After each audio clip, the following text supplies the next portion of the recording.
Okay, ladies and gentlemen, well, we're going to finish up our study of Louis XIV and the French idea of absolutism with our look at the wars of Louis XIV. Now, Louis XIV was very, very well known for his ability to fight war and for his love of war. So let's kind of see what happens is that he does, for the number of years he is in charge, and he is in charge of France, he fights wars for almost all of it. I believe he's king for he lives, over almost 70 years, and he's at war for like 65 of them. It's ridiculous just in terms of how many years he's fighting wars at. I understand war at this time is pretty common.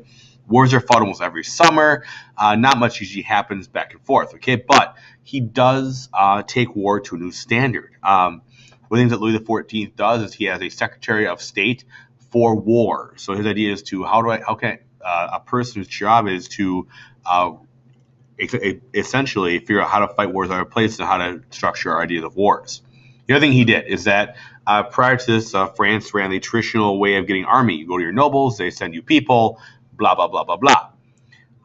On the vice versa here, he creates his own professional army.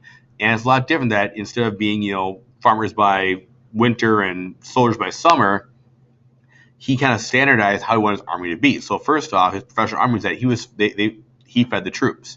The French government and the French treasury fed the army. Before this, it was the nobles who brought your people in. He created an ambulance corps. The ambulance corps would be people that actually take the wounded off of the battlefield and to help people get medical attention, that kind of part of it.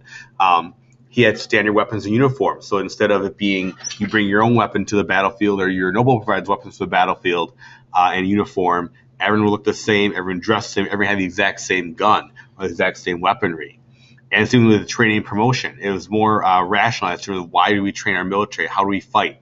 And setting a standard so that every single soldier got the exact same kind of training. He also did promotion. Before this, promotion was the idea of heroism, and promotion was the idea of how much money you had and who your leader is going to be. Now it's more about what can you do for me and how good are you on the battlefield. So there's ways that he kind of regulated how promotion would look. For examples here are the wars he fought. And who he fought wars with. He spent a lot of time up here in the area of Belgium, so he invaded Belgium with no success. Early on in his reign, he invaded Holland, but the Dutch actually flood their own land. They actually destroy some of the dikes and reflood some of the land. It's kind of a scorched earth policy type deal, so that they can shut down the system. Notice they did before with Spain too. He did actually fight in parts of Lorraine, so there's a little area here between the German states and France called Alsace-Lorraine. This little piece of land is going to be kind of kicked back and forth between the German, who are doing what was not modern day Germany, and France for a long, long time, dating all the way back to Louis XIV. And so he does steal parts of that from the German states and fighting wars with Prussia, that kind of stuff. William of Orange, who he was fighting with as a Dutch king or Dutch leader, now becomes the King of England in 1689, obviously. So now he starts fighting there back and forth. And, the problem with this is with a professional army, wars cost money. Now, originally, with Jean-Baptiste Colbert, who we talked about last time, Louis XIV's finance minister, he was able to fund these wars. But now he can't as much because now he's missing the money portion of it. Now, how is he going to pay for all his soldiers and military and trade, all that kind of stuff? He doesn't have the money. Claude Le Pelletier, who was Colbert's successor after Colbert dies, their way to kind of stretch the French franc a little bit. So one of the things they would do to pay for wars was to devalue the currency. So it made the French franc worth less. That way it stretched a little further, and when you're paying soldiers, you weren't paying them as much technically. The other thing that Louis started doing was he would sold officers and titles to nobility. So essentially, if you want to become a noble in France, you pay a certain amount of money, you become a noble. And so he was funding wars through doing that as well. And those kind of the ways he kind of helped make sure his army was running. The problem he had also, too, between 1688 and 1694, at the end of the 17th century, we talked about the Little Ice Age last time, was that with the Little Ice Age, crops are terrible, okay? And there's about a 6-year stretch for wheat prices. Our wheat crops, our harvests are next to nothing. The price of wheat goes through the roof because there's not a lot there, right? A lot of supply and demand, okay? And you're trying to feed an army you're trying to bake bread and feed an army, and you can't do that because your army has no food. Because to pay for the army's food, it costs way too much. And obviously, you got to try and keep a well-fed army. Army fights on stomach, so prices got to go up again. The big war that he fights for essentially the last little bit of his life and his rule is called the War of Spanish Succession. And so it's a 12-year conflict over two things. One is territory. The other one is a dynastic question. Now, territory comes to a balance of power. You see France right here in the middle. Obviously, right now, France is one of the most powerful states ever, okay? And they have a long-standing feud with Spain. Push over territory over here. They're also trying to invade Spain's territory here and with the Spanish Netherlands. You also have other growing states. You have Austria, the former home ruler empire, who's stationed here. Yet you have Prussia up in here. You have Great Britain. And the question is, who's going to have these territorial disputes? Who's going to control these? And the biggest territorial dispute is actually right here in Alsace-Lorraine.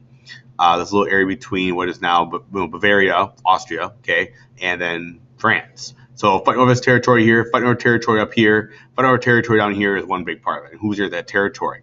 The other part came down to the dynastic question of Spanish throne. Now, Spain had their downfalls, right? After the Spanish Armada in 1588, they have a series of kings. They're okay. They're fine. The Philips all kind of goes down the line here and stuff. But you guys did reading your textbook. Not great, right? By the time we get down to this time period, we have King Charles II of Spain. Now, notice here's this little painted King Charles here. He has this awesome-looking Habsburg jaw. He also had a lot of problems through the years of, as we call it, the Swishy inbreeding. He had a lot of issues. One issue was that he, probably couldn't have an heir, and two, he was probably insane. We're not sure if he's insane or not. He's accused of being insane or having some type of possible disability through the amount of inbreeding in terms of his family. But when he dies in 1700, okay, with his awesome Habsburg jaw there, there's no way for the throne, right? There's no way for the throne. Now, King Louis has all his kids and stuff, right? And since King Louis XIV had married a Spanish princess, his grandson, a man by the name of Philip of Anjou, was actually declared as the ruler of Spain. He was next in line for the Spanish dynasty. Well, that also linked together for the future France and Spain. So think about it now. When Louis dies, he takes over, the Bourbons now rule both France and Spain, as well as all the Spanish colonies. This could be a problem if you're not France or Spain, right? The Dutch, the British, the Austrians, the Prussians, they're like, oh, hell no, this is not going to happen.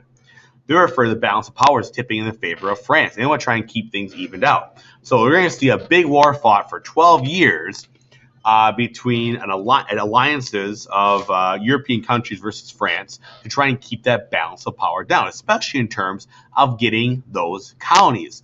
And that's going to be the first ever world war. So here's this grand alliance that forms. It's the English, the Dutch, with Queen Anne is the woman in charge of that now at this point, because now you have William of Orange who's dead.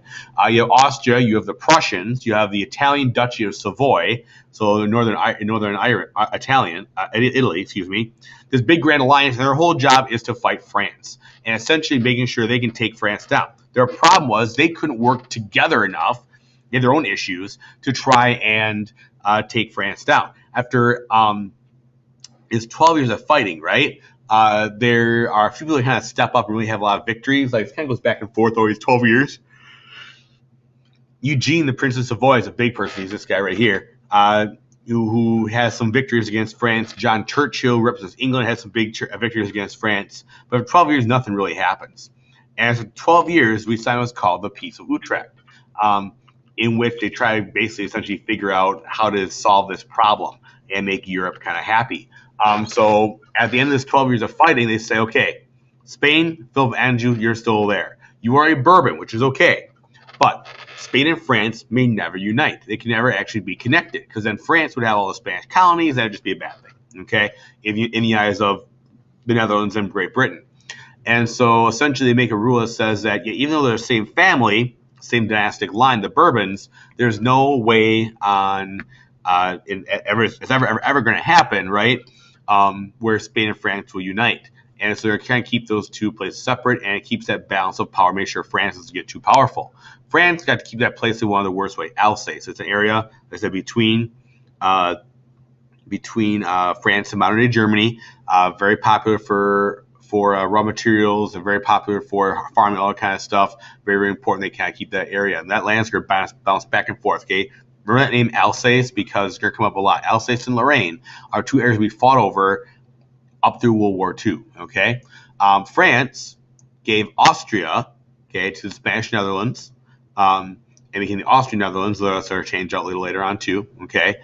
And then also France gave England parts of Canada. So France had to give England as part of this war, parts of Nova Scotia and Hudson Bay, Newfoundland, that kind of stuff. Prussia also makes a name for itself. And you guys were reading about Prussia, where because these princes came and fought as part of Prussia, and they kind of made a name for themselves.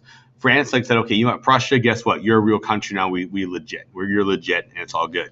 Because obviously, if you were to be a country, you still have to get the legitimacy from other places. A big part is that Great Britain got the Rock of Gibraltar, which is still today a British colony or British possession, but that was at the mouth of the Mediterranean Sea. Essentially, I'm making sure that Great Britain will control the sea access to the Mediterranean. Also, the big thing that Spain lost this war is that they gave England Asiento. And now the English, not the Spanish, control the slave trade throughout the New World. And a lot of big things change with this piece here. It really does make this balance of power very, very central, this whole idea that we're trying to make sure that if we have Europe, as we have our Europe here, right, it's termed down balance of power, right, that one country isn't getting too powerful. So while you have all these different countries, and I'm trying to freehand Europe on here, but it's not going to work very well. So let's say we have Europe, here's Spain, and Italy, and Greece. So it kind of looks kind of cowed a little bit in Great Britain up here. All right, here's the British Isles, that kind of stuff. We're going to try to make sure that all our countries, whether it be Spain and France and Netherlands and Prussia and Italy, all these places don't get too much power. And that's where our big really goal is with this, is that we try to keep all these countries from getting too much power. At the same time, Spain is in rough shape now. Yeah, while they have colonies, that's great, okay? But really they start going downhill here. Now England and France, Great Britain and France, going forward, will now be the main powers in Europe. And it's also going to be the downfall of France, though, too, because obviously these wars cost a lot of money and runs things dry. Come 1714, after this whole thing is signed, Louis up and dies, okay? He spent all this money, done all these things, really didn't gain much land at all. He gained just a little chunk of land, Alsace, that's all he got. But all the money they spent, all the debt that's occurred, this is going to play a big role later on through the 18th century, 1700s, as we go forward and see how the French people start getting very, very unhappy, coming with the French Revolution at the end of the 18th century. So that's it, ladies and gentlemen. Thank you very much for listening and paying attention. I really appreciate it. We'll kind of cover this more a little bit in class on the downfall of Louis, and as we kind of evaluate him as a person and as a ruler. Thank you very much for your time, ladies and gentlemen. I really appreciate it. Take it easy and enjoy your holiday.